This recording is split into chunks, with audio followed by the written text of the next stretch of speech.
Okay, so there's no doubt the Packers loaded up on talent in this year's draft, but not just in the draft, but post the draft and signing who they did as undrafted free agents.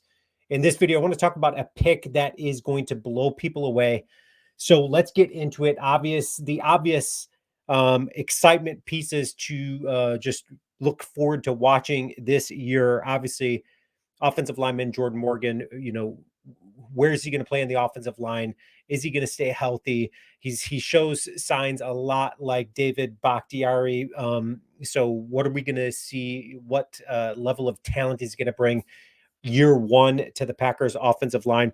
Edgerrin Cooper, I can't wait to watch him play alongside Quay Walker. I think that together those guys could just go sideline to sideline like a bullet. So I'm super excited about that. And then you got your little stick of dynamite in Javon Bullard, and you got him paired up with Xavier McKinney. So much to get excited about. Those are the obviouses. Okay, so what's that pick that is going to blow people away? So here's when we start talking about a guy that they took in the 7th round last year in Carrington Valentine, one of my personal favorites last year in last year's rookie class was Carrington Valentine. We saw his production. He was called upon because Jair Alexander missed so much time. So he was called upon and he answered that call in a big way. I thought Carrington Valentine stepped up, and I'm looking forward to seeing what production Carrington Valentine puts out in the field this year. But another guy that was taken in the 7th round by the Packers was Penn State's Kalen King. Okay, so this dude has got a ton of talent. This is a guy that was last year in 2022, his sophomore year. He looked super good, played very elite football, very elite man coverage skills. And then you look ahead to 2023. So in 2022, he in the 23 draft, he was projected to go in the 1st round. So what happened? So then you fast forward to this year in 2024, the Packers take him in the 7th round and 3 picks from the back end to the end of the draft.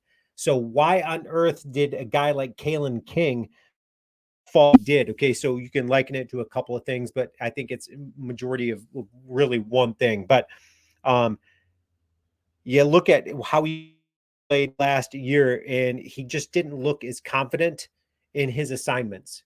Okay, so the Packers obviously drafting him are hoping and banking that his instincts and his aggression is going to come back. Okay, so that is 2 things the Packers are banking on.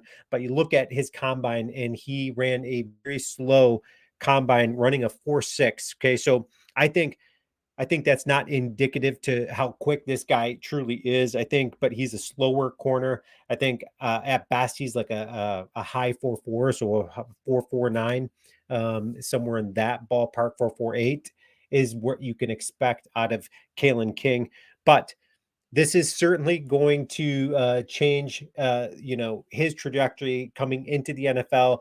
Let's take a look at an article and a quote of what he said. He said, this is extremely motivating.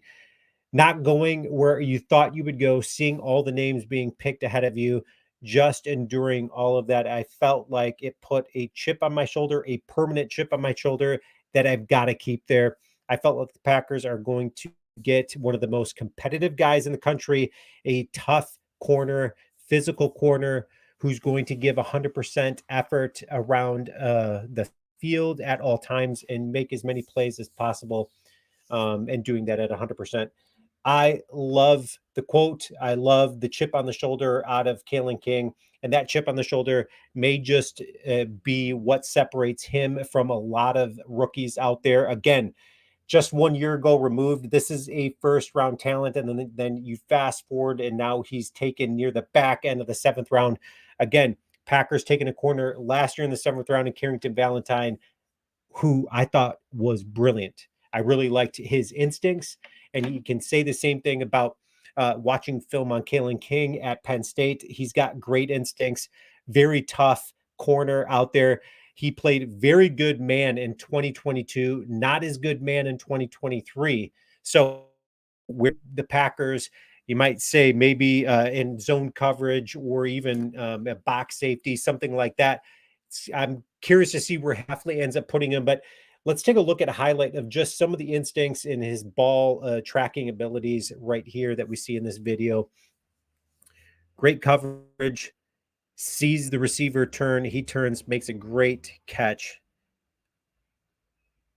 hangs out of the ball. He's got great hands. So again, you start talking about who he's going to be competing with, and you've got great names out there, great corners on this Packer squad. You got obviously Jair Alexander. If he can stay, we need this dude to stay healthy, and we're hopefully put the right pieces in our coaching staff to help address some of those soft tissue issues for him and other health issues. And then you got Carrington Valentine.